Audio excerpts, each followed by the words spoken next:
दोस्तों, आपका एक बार फिर से हमारे चैनल नोटबोर्ड में स्वागत है।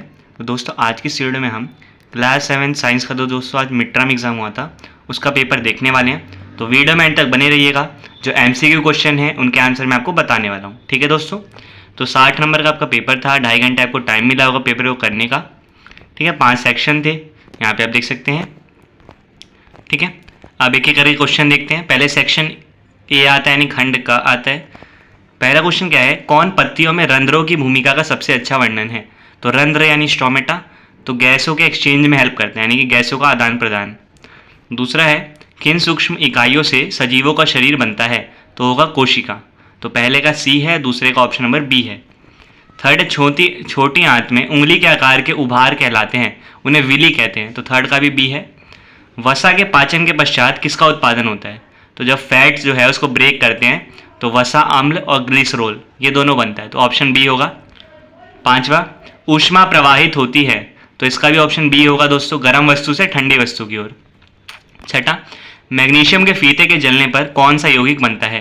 तो ऑक्सीजन की उपस्थिति में जलता है तो मैग्नीशियम ऑक्साइड बनता है। ऑप्शन नंबर सी होगा। सेवेंथ है, निम्नलिखित में से कौन सा रासायनिक परिवर्तन का लक्षण है। तो इसका भी ऑप्शन नंबर सी होगा, गैस का निर्माण। ठीक है, अब ये इंग्लिश मीडियम का क्वेश्चन है। पहले का होगा सी, एक्सचेंज ऑफ गैसेस। दूसरे का होगा बी, सेल। तीसरे का भी बी होगा, विली। चौथे का भी बी होगा, फैटी एसिड एंड ग्लिसरॉल। पांचवे का भी बी होगा, hot object to cold object. छठे का सी होगा, मैग्नीशियम ऑक्साइड। और सातवें का सी होगा, फॉर्मेशन ऑफ गैस। ठीक है, अब आठवां क्वेश्चन देखते हैं। सिरका और बेकिंग सोडा मिलाने पर कौन सी गैस निकलती है। तो इसका होगा option number D, carbon dioxide gas निकलती है। नौवां, लोलक द्वारा पूर्ण दोलन में लिया गया समय क्या कहलाता है। तो उसे आवर्त काल कहते हैं। Option number C. 10वां, घड़ी की सुइयां किस प्रकार की गति दर्शाती है। तो इसका भी ऑप्शन नंबर सी होगा, वृत्तीय गति, सर्कुलर मोशन। 11वां, एक दूरी समय ग्राफ जो ऊपर की ओर झुकी हुई एक सीधी रेखा है यह दर्शाता है। तो ये दोस्तों स्थिर गति को दिखाता है, यानी कि कांस्टेंट स्पीड। ग्राफ कैसा दिखता है अभी मैंने आगे बनाया, मैं आपको दिखाता हूँ। फिर क्वेश्चन 12वां है दोस्तों, अपशिष्ट जल में जल निकायों में छोड़ने से पहले उसे कीटाणु रहित करने के लिए क्या मिलाया जाता है।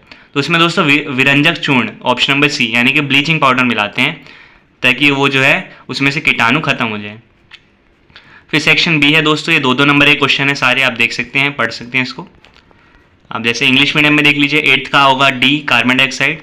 9th का होगा सी, टाइम पीरियड। 10th का होगा सी, सर्कुलर मोशन। 11th का होगा बी। इस तरह का दोस्तों ग्राफ आता है, ये जो इसमें बोला है। तो डिस्टेंस और टाइम का अगर ग्राफ ऐसे सीधी लाइन जा रही है तो वो दोस्तों कांस्टेंट स्पीड है, यानी कि जो उसकी गति है, स्पीड है, वो फिक्स है, चेंज नहीं हो रही है।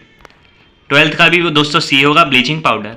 फिर ये सेक्शन बी के क्वेश्चन है, ये 2-2 नंबर के, आप देख सकते हैं। ठीक है, फिर सेक्शन सी आता है, ये 3-3 नंबर के सारे क्वेश्चन है, इसमें चॉइस भी है।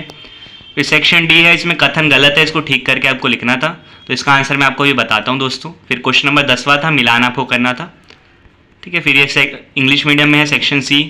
सेक्शन डी का आप यहाँ पे आंसर देख सकते हैं। 9th का जो फर्स्ट पार्ट है, the large intestine is the site of complete digestion. तो ये गलत है, लार्ज इंटेस्टाइन की जगह क्या होगा, स्मॉल इंटेस्टाइन होगा, वहाँ पे पूरा डाइजेशन होता है। सेकेंड है, ruminants chew their food only once. जो रूमिनेंट्स होते हैं, जैसे गाय हो गया, वो अपना खाना एक बार चबाते हैं। तो ये गलत है, कम से कम 2 बार चबाते हैं। एक बार वो खाने को अंदर लेते हैं शरीर के, फिर वापस एक बार मुंह में जाता है, वापस से आता है। ठीक है, तो 2 बार होता है कम से कम, तो ट्वाइस आएगा। तीसरा, amoeba digest food in pseudopodia. तो स्यूडोपोडिया में अमीबा का जो फूड है वो डाइजेस्ट होता है, तो ये बात गलत है। स्यूडोपोडिया जो बस खाने को अंदर लेने में हेल्प करता है, डाइजेस्ट कहाँ पे होता है, फूड वैक्यूल में होता है। ठीक है, खाद्य रिक्तिका बोलते हैं हिंदी में।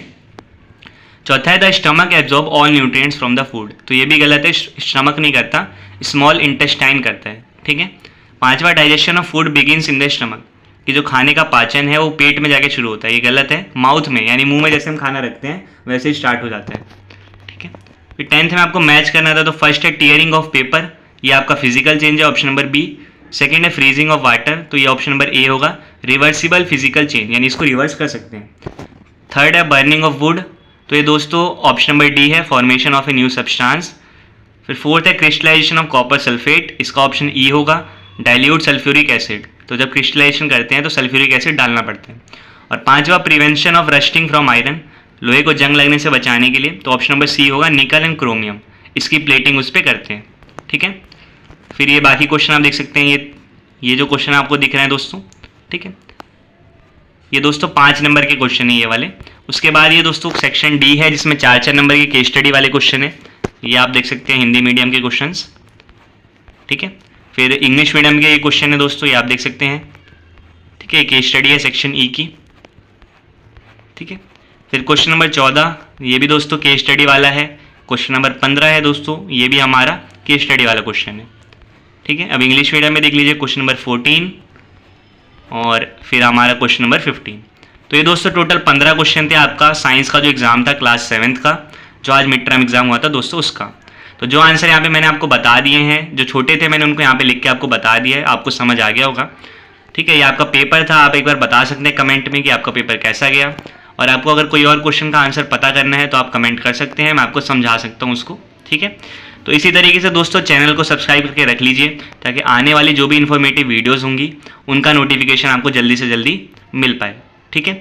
और चैनल पे हमने दोस्तों बाकी भी सब्जेक्ट के पेपर अपलोड कर रखे हैं, तो आप जाके चेक कर सकते हैं उनके आंसर सही कौन से हैं, ठीक है। तो ये दोस्तों आपका लास्ट एग्ज़ाम था क्लास 7th का।